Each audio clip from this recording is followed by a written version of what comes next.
Hello friends, welcome to my channel study for you. So guys, जैसा कि आज जो आपका आरपीएफ कांस्टेबल का 10 मार्च के सेकंड शिफ्ट का एग्ज़ाम हो गया है दोस्तों, जिसका जो है मैं आपको बिल्कुल 100% एक्यूरेट आंसर के साथ जो है इस वीडियो में बताऊँगा। तो देख लेते हैं कि किस प्रकार के जो है आज आपके 10 मार्च के सेकंड शिफ्ट के एग्ज़ाम में जो है प्रश्न पूछे गए हैं। उससे पहले एक बात और दोस्तों, कि जिन्होंने भी अगर चैनल को सब्सक्राइब नहीं किया है तो आरपीएफ कांस्टेबल एग्ज़ाम से रिलेटेड पल पल की अपडेट के लिए जो है चैनल को सब्सक्राइब ज़रूर कर दीजिएगा। और बगल में ही आपको एक बेल आइकन यानी घंटे का निशान भी दिख रहा होगा, तो आप उसे भी जो है ज़रूर प्रेस कर दीजिएगा। तो चलिए वीडियो को स्टार्ट करते हैं। तो आपका पहला क्वेश्चन आया था कि सिरका यानी विनेगर में जो है ना, ये आपका कौन सा अम्ल पाया जाता है। तो देखिए, सिरका की बात कर ले तो इसमें आपका एसिटिक अम्ल जो है आपका पाया जाता है। और एसिटिक अम्ल का सूत्र क्या होता है, तो ये आपका CH3COOH होता है। और देखिए, एसिटिक अम्ल को ही जो है ये आपका एथेनोइक अम्ल भी जो वो कहा जाता है। इसके अलावा एग्जाम में यहाँ से एक प्रश्न पूछा जाता है कि सिरके का pH वैल्यू जो है ना, ये कितना होता है। तो देखिए, सिरके का जो pH मान है ना, ये आपका लगभग 2.5 होता है। तो ये फैक्ट भी आपको ध्यान में रखना है। तो एसिटिक अम्ल आपका करेक्ट आंसर होगा। नेक्स्ट क्वेश्चन आपका यहाँ पर आया था कि एमएसएमई का जो फुल फॉर्म पूछा गया था। तो देखिए, एमएसएमई का जो फुल फॉर्म होता है ना, ये आपका micro small and medium enterprises होता है। तो ये वाला फुल फॉर्म आपका करेक्ट आंसर होगा। नेक्स्ट आपका क्वेश्चन यहाँ पर आया था कि मुगल वंश की जो स्थापना है ना, ये किसके द्वारा जो वो किया गया था। तो देखिए, मैं आपको बता दूं कि 1526 में बाबर के द्वारा जो है मुगल वंश की स्थापना जब वो किया गया था। तो बाबर आपका यहाँ पे करेक्ट आंसर होगा। और किस वर्ष में किया गया था, तो ये आपका 1526 में जब वो किया गया था। इसके अलावा एग्जाम में यहाँ से एक प्रश्न पूछा जाता है कि बाबर जो थे ना, ये आपके किस वंश से संबंधित थे। तो देखिए, मैं आपको बता दूं कि बाबर अपने पिता के पक्ष में जो है ये आपके तैमूर के वंशज थे। और अपनी माता की तरफ से जो है ना, ये चंगेज खान के जो ये वंशज थे। तो ये पॉइंट भी आप ध्यान में रखिएगा। और मुगल वंश के अगर कुछ प्रमुख शासकों की अगर मैं बात कर लूँ, तो देखिए, बाबर, हुमायूं, अकबर, जहांगीर, शाहजहां और औरंगजेब, ये सभी जो थे ना, ये आपके मुगल वंश के कुछ प्रमुख शासक रहे थे। तो ये पॉइंट भी आपको ध्यान में रखना है। नेक्स्ट आपका क्वेश्चन यहाँ पर आया था कि 1857 की क्रांति के दौरान अवध में अंग्रेजों की तरफ से जो है सेनापति जो ये कौन रहे थे। और मैं आपको बता दूं कि आज ही के शिफ्ट में आपका 1857 की क्रांति से जो है मैंने जो 120 क्वेश्चन का PDF दिया ना, उसी PDF से जो है आपके क्वेश्चन जो वो देखने को मिल रहे हैं। और अगर आपको विश्वास नहीं है तो जो भी बच्चे एग्जाम देकर आएंगे वो कमेंट ही कर देंगे कि सर आपके PDF से ही 1857 की क्रांति का प्रश्न जो वो पूछा जा रहा है। तो देखिए, मैं आपको बता दूं कि मैं जो भी PDF देता हूं ना, आपके लिए वही जो आपका सफिशिएंट होता है। तो आप लोग इधर उधर जो है वो भटकिए मत, ठीक है।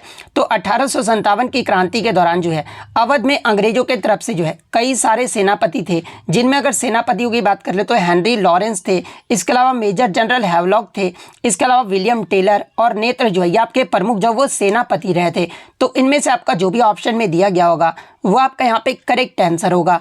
नेक्स्ट आपका क्वेश्चन यहाँ पर आया था कि मुंडारी जो नृत्य है ना, ये किस राज्य का लोक नृत्य है। तो देखिए, मुंडारी नृत्य की बात कर ले तो ये जो आपका झारखंड राज्य का एक लोक नृत्य है। और इसे जो आपका मुंडारी जनजाति के द्वारा जो है इसे जो है वो किया जाता है।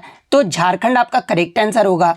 नेक्स्ट आपका क्वेश्चन यहाँ पर आया था कि कुंभ मेला का जो आयोजन है ना, ये कहाँ पर नहीं किया जाता है। क्वेश्चन में आपका नहीं जो वो पूछा गया था।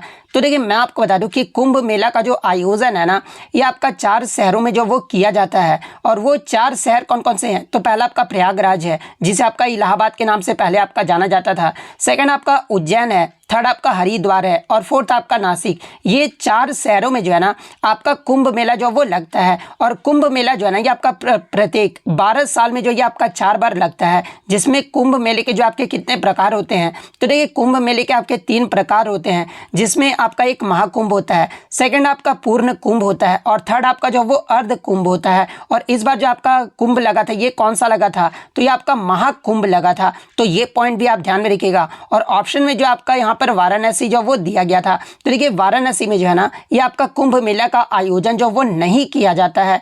तो ये वाला ऑप्शन आपका यहाँ पे करेक्ट आंसर होगा।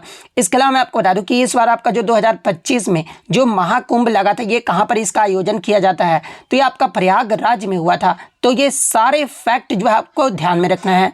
नेक्स्ट आपका क्वेश्चन यहाँ पर आया था कि 2011 की जनगणना के अनुसार सबसे अधिक जनसंख्या घनत्व जो है ना ये किस राज्य या फिर केंद्र शासित प्रदेश का जो ये रहा था। तो देखिए मैं आपको बता दूं कि 2011 की जनगणना के अनुसार सबसे अधिक जो जनसंख्या घनत्व है ना ये आपका दिल्ली को जो वो देखने को मिला था। दिल्ली का जो जनसंख्या घनत्व है ना ये आपका 11,320 व्यक्ति प्रति वर्ग किलोमीटर रहा था। तो दिल्ली आपका करेक्ट आंसर होगा। इसके अलावा अगर राज्य की बात कर ले कि राज्य में सिर्फ आपसे राज्य क्वेश्चन में पूछा जाए तो देखिए राज्यों में सबसे अधिक जो जनसंख्या घनत्व है ना ये आपका बिहार राज्य को देखने को मिला था। और बिहार राज्य का जो जनसंख्या घनत्व रहा था ना ये आपका 1106 व्यक्ति प्रति वर्ग किलोमीटर रहा था। तो ये पॉइंट भी आप ध्यान में रखिएगा। और सबसे कम जनसंख्या घनत्व वाला आपका राज्य या फिर केंद्र शासित प्रदेश कौन रहा था तो ये आपका अरुणाचल प्रदेश रहा था। अरुणाचल प्रदेश का जो जनसंख्या घनत्व यानी पॉपुलेशन डेंसिटी है ना ये आपका मात्र 17 व्यक्ति प्रति वर्ग किलोमीटर रहा था। और भारत का जनसंख्या जो है 2011 की जनगणना के अनुसार कितना रहा था तो ये आपका 382 व्यक्ति प्रति वर्ग किलोमीटर रहा था। तो ये सारे फैक्ट जो आपको ध्यान में रखना है।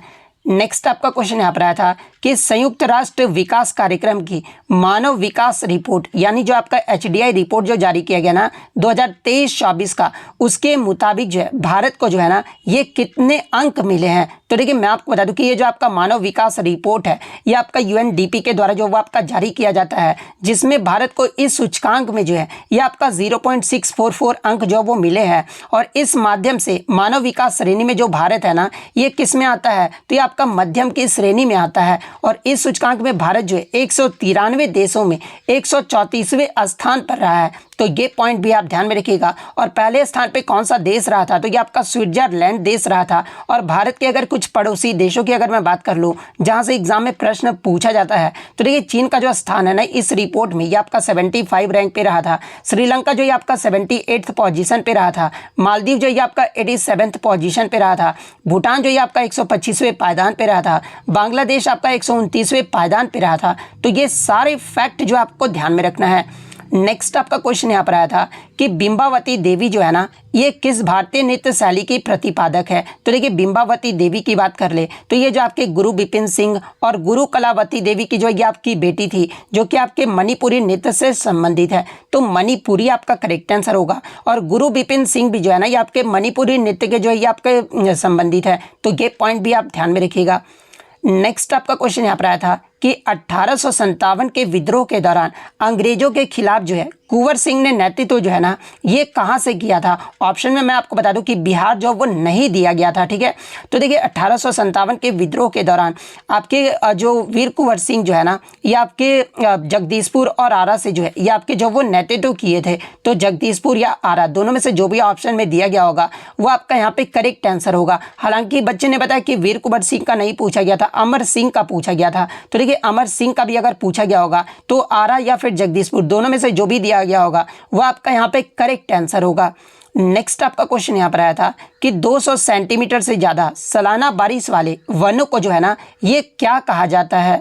तो देखिए 200 सेंटीमीटर से ज़्यादा सालाना बारिश वाले वनों को जो है ना ये आपका उष्ण कटिबंधीय सदाबहार वन या फिर उष्ण कटिबंधीय वर्षा वन जो वो कहा जाता है। और ये जो वन है ना ये आपके भूमध्य रेखा के पास उष्ण कटिबंधीय क्षेत्रों में जो ये आपके पाए जाते हैं। तो उष्ण कटिबंधीय सदाबहार वन आपका करेक्ट आंसर होगा।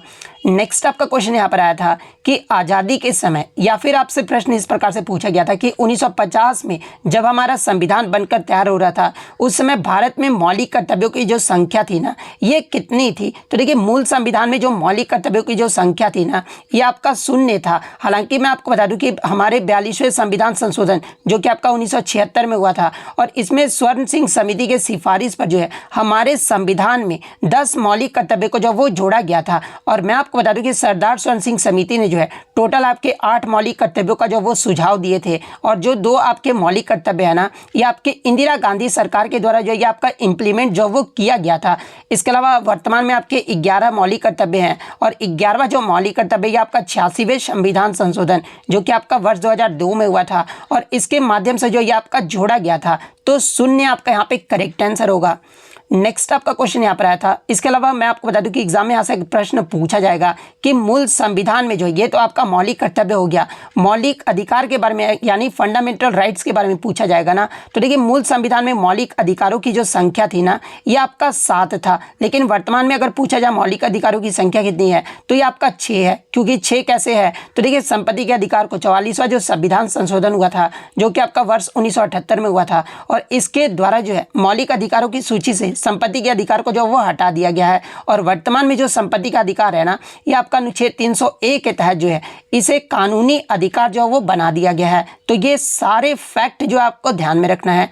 नेक्स्ट आपका यहाँ पर क्वेश्चन आया था कि पंचायत समिति का गठन ये जो आपका किस में आता है, जहाँ पे ऑप्शन में आपका मौलिक अधिकार, मौलिक कर्तव्य और डीपीएसपी जो ये आपका दिया गया था। तो देखिए मैं आपको बता दूं कि भारतीय संविधान के अनुच्छेद 40 में जो आपका ग्राम पंचायत से संगठन जुड़ी बातों को जो ये आपका बताया गया है, और ये जो आपका अनुच्छेद 40 है ये किस में आता है तो ये आपका डीपीएसपी के अंतर्गत आता है। और डीपीएसपी के अंतर्गत कौन कौन से अनुच्छेद आ जाते हैं तो आपके अनुच्छेद 36 से 50 तक जो है ये आपके डीपीएसपी के अंतर्गत जो वो आ जाते हैं। तो ये फैक्ट भी आपको ध्यान में रखना है। नेक्स्ट आपका यहाँ पर क्वेश्चन आया था कि हाल ही में मनु भाकर को जो है ना ये किसका ब्रांड एम्बेसडर जो वो नियुक्त किया गया है। तो देखिए मैं आपको बता दूं कि ओलंपिक पदक विजेता मनु भाकर को जो है ना ये आपके पतन पोत परिवहन और जलमार्ग मंत्रालय का जो है इन्हें 2024 में सितंबर 2024 में ब्रांड एम्बेसडर जो है ना ये आपका नियुक्त किया गया है। तो पतन पोत परिवहन और जलमार्ग मंत्रालय आपका करेक्ट आंसर होगा।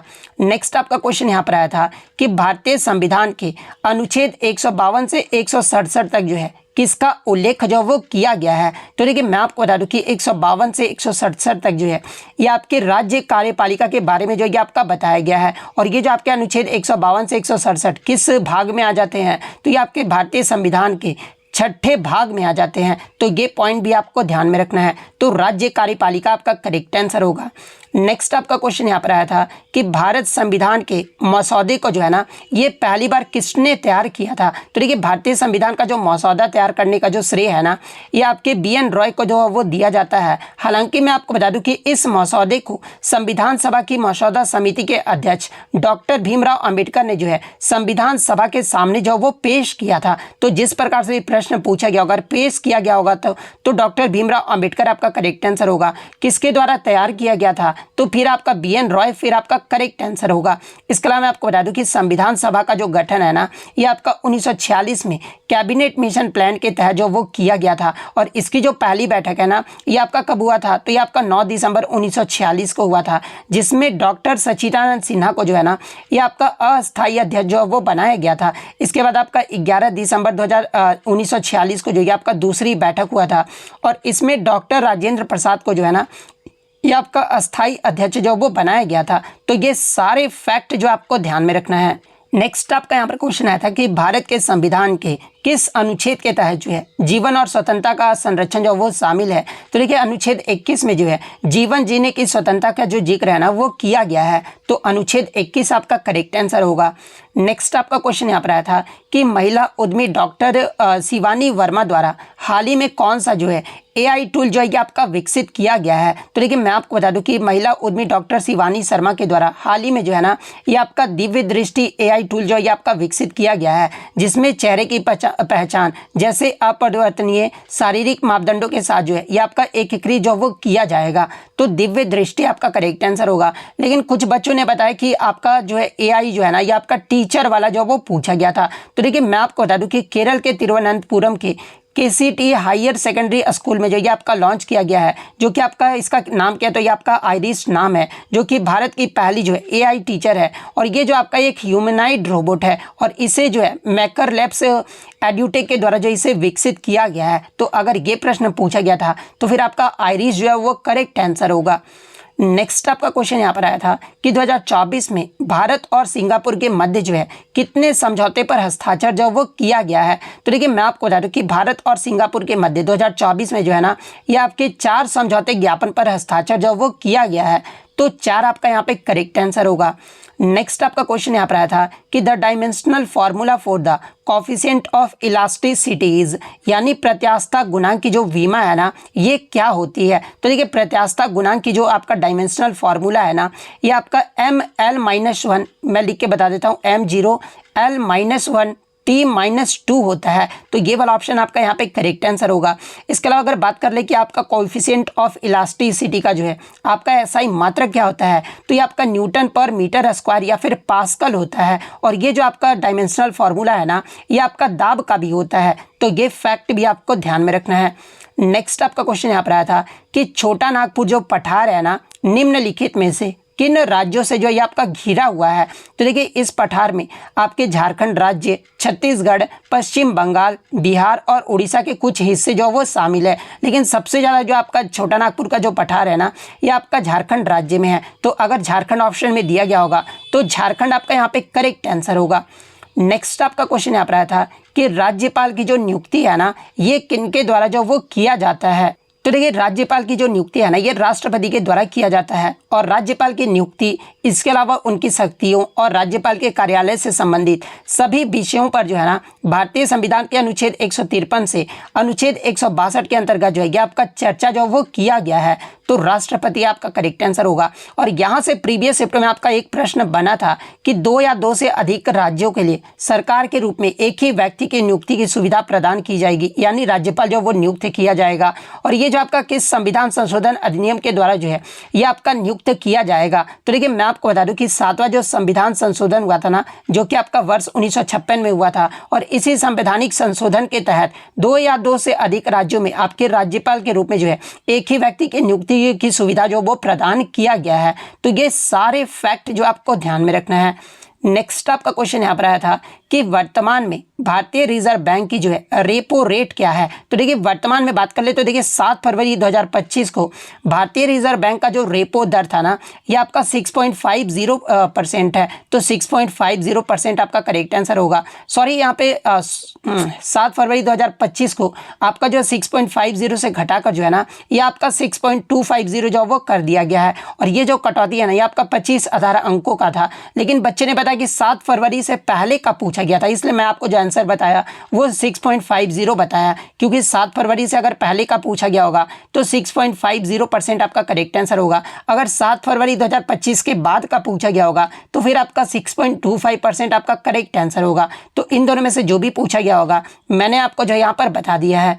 नेक्स्ट आपका क्वेश्चन यहाँ पर आया था कि वेणुगोपाल जो है ना, ये किस शास्त्रीय नृत्य से जो वो संबंधित है। तो देखिए एग्जैक्ट नाम तो मुझे नहीं मिल पाया, क्योंकि वेणुगोपाल से बहुत सारे आपके नाम आ जाते हैं। जैसे कि रमप्पा वेणुगोपालन का अगर पूछा गया होगा तो देखिए रमप्पा वेणुगोपालन जो है ना, ये आपके भरतनाट्यम नृत्य से संबंधित है। इसके अलावा कृष्णांजलि वेणुगोपाल के बारे में पूछा गया होगा तो ये भी आपके भरतनाट्यम और कुचिपुड़ी नृत्य से संबंधित है।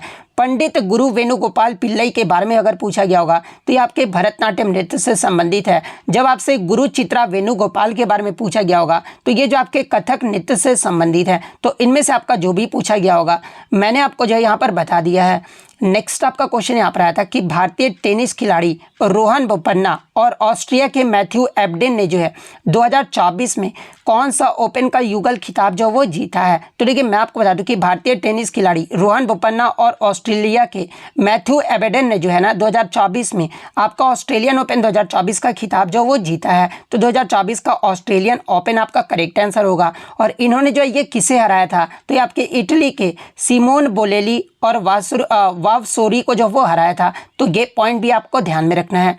नेक्स्ट आपका क्वेश्चन यहाँ पर आया था कि दूसरा परमाणु ऊर्जा संयंत्र जो है ये कहाँ पर स्थापित किया गया था। तो देखिए भारत का जो दूसरा परमाणु ऊर्जा संयंत्र था ये आपका रावतभाटा परमाणु ऊर्जा स्टेशन है, जो कि आपका राजस्थान राज्य में स्थित है। और इसकी जो स्थापना ये आपका 1975 में किया गया था। और किस देश की सहायता से ये आपका किया गया था, तो ये आपके कनाडा सरकार के सहयोग से जो है ये आपका स्थापित किया गया था, जो कि आपका भारत का दूसरा परमाणु ऊर्जा संयंत्र है। तो रावतभाटा या फिर राजस्थान जो भी ऑप्शन में आपका दिया गया होगा वो आपका यहाँ पे करेक्ट आंसर होगा। इसके अलावा मैं आपको बता दूं कि भारत का जो पहला परमाणु ऊर्जा संयंत्र है ना, ये आपका तारापुर परमाणु ऊर्जा संयंत्र है, जो कि आपका महाराष्ट्र के ठाणे जिले में स्थित है। और इसकी जो स्थापना ये आपका वर्ष 1961 में जो ये आपका शुरू किया गया था। और ये जो आपका अक्टूबर 1969 में जो ये आपका चालू हुआ था। और इस संयंत्र का जो संचालन है ना, ये आपके NPCIL यानी भारतीय परमाणु ऊर्जा निगम जो है ये करता है। तो ये सारे फैक्ट जो आपको ध्यान में रखना है। नेक्स्ट आपका यहाँ पर आता है कि हाल ही में प्रधानमंत्री नरेंद्र मोदी के द्वारा जो है नया सेमीकंडक्टर प्लांट की जो आधारशिला है ना, ये कहाँ पर रखा गया है। तो देखिए मैं आपको बता दूं कि 2024 में आपके जो है भारत के सेमीकंडक्टर इकोसिस्टम को बढ़ाने के लिए प्रधानमंत्री नरेंद्र मोदी के द्वारा जो है 3 नए सेमीकंडक्टर प्लांट की जो आधारशिला जो वो रखी गई थी, जिसमें 2 जो आपका सेमीकंडक्टर प्लांट की जो आधारशिला है ना, ये आपका गुजरात में रखा गया था और एक जो ये आपका असम राज्य में जो वो रखा गया था। और ये जो आपका टाटा समूह 3 में से जो है 2 प्लांट जो वो स्थापित जो वो करेगा। तो या तो ऑप्शन में आपका गुजरात दिया गया होगा या फिर असम दिया गया होगा। तो गुजरात और असम में से जो भी ऑप्शन में आपका दिया गया होगा वो आपका यहाँ पे करेक्ट आंसर होगा। नेक्स्ट आपका क्वेश्चन यहाँ पर आया था कि खगोल शास्त्री जॉन केपलर ने जो है ग्रहों की गति के नियम के बारे में कौन सा कथन जो वो गलत दिया गया है। तो ये क्वेश्चन आप बताइए कि आरपीएफ एसआई में जो आपका ये प्रश्न पूछा गया था या फिर नहीं। ये सेम एज इट इज जो प्रश्न है ना, ये आपका आरपीएफ एसआई में भी जो वो पूछा गया था। तो देखिए मैं आपको बता दूं कि खगोल शास्त्री जॉन केपलर के द्वारा ग्रहों की गति के बारे में जो आपके 3 नियम जो वो बताए गए थे, और इसे ही जो आपका केपलर के ग्रहीय गति का नियम जो वो कहा जाता है, जिसमें जो इन्होंने जो पहला नियम में बताया था ना कि सभी ग्रह जो है ना सूर्य के चारों ओर अंडाकार पथ पर जो ये चलते हैं, ये जो आपका पहला जो है नियम में बताया गया था। सेकंड नियम में आपका बताया गया था कि सूर्य से किसी ग्रह तक की रेखा जो है ना, ये आपका समान समय में समान क्षेत्रफल जो वो तय करता है। तो ये आपका दूसरा नियम बताया गया था। तीसरा नियम इन्होंने बताया था कि किसी ग्रह के परिक्रमण काल के वर्ग और उसके अर्ध दीर्घ अक्ष के घन का अनुपात जो है सभी ग्रहों के लिए जो वो समान होता है। तो ये जो आपका तीनों नियम जो वो बताया गया था। तो ये 3 तो ऑप्शन में आपका दिया गया होगा। इसके अलावा जो चौथा ऑप्शन होगा ना, वही आपका यहाँ पे करेक्ट आंसर होगा। नेक्स्ट आपका क्वेश्चन यहाँ पर आया था कि पश्चिम बंगाल, उड़ीसा, असम में धान की किस्म को जो है ना, ये क्या कहा जाता है। तो देखिए पश्चिम बंगाल, उड़ीसा और असम में धान की किस्म को जो है ना, ये आपका औस, अमन और बोरो जैसी किस्में जो है आपकी उगाई जाती है। तो ऑप्शन में आपका बोरो जो वो दिया गया था, तो बोरो आपका यहाँ पे करेक्ट आंसर होगा। नेक्स्ट आपका यहाँ पर आता है कि फोर्ब्स के अनुसार भारत की जो अर्थव्यवस्था है ये कितने नंबर की है। तो देखिए फोर्ब्स के अनुसार 2025 में भारत की जो अर्थव्यवस्था है ना, ये आपका दुनिया में 5वें स्थान पर होगा, जिसका अनुमानित जो सकल घरेलू उत्पाद यानी जीडीपी जो होगा ना, ये आपका 4.27 ट्रिलियन डॉलर है। और भारत के दुनिया के सबसे शक्तिशाली देशों में जो है ये आपका 12वें स्थान पर जो वो रखा गया है।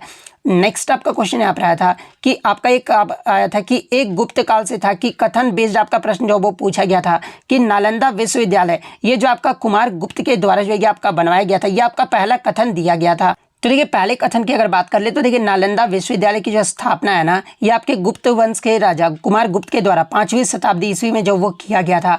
और इसके अलावा मैं आपको बता दूं कि नालंदा विश्वविद्यालय को पुनर्जीवित जो ये किसने किया था, तो ये आपका धर्मपाल के द्वारा जो वो किया गया था। और धर्मपाल के द्वारा ही जो है ये आपका विक्रमशिला विश्वविद्यालय की स्थापना जो वो किया गया था, जो कि आपके बौद्ध धर्म के जो है एक महान संरक्षक थे। तो पहला कथन तो आपका दिया गया था कि नालंदा विश्वविद्यालय की जो स्थापना है ये आपके कुमार गुप्त के द्वारा किया गया था। तो ये पहला कथन तो आपका सही दिया गया है। सेकंड कथन आपका यहाँ पर दिया गया था कि नरसिंह गुप्त, और एक था कि नरसिंह गुप्त जो है ना एक महायान बौद्ध धर्म जो वो अपना लिए थे।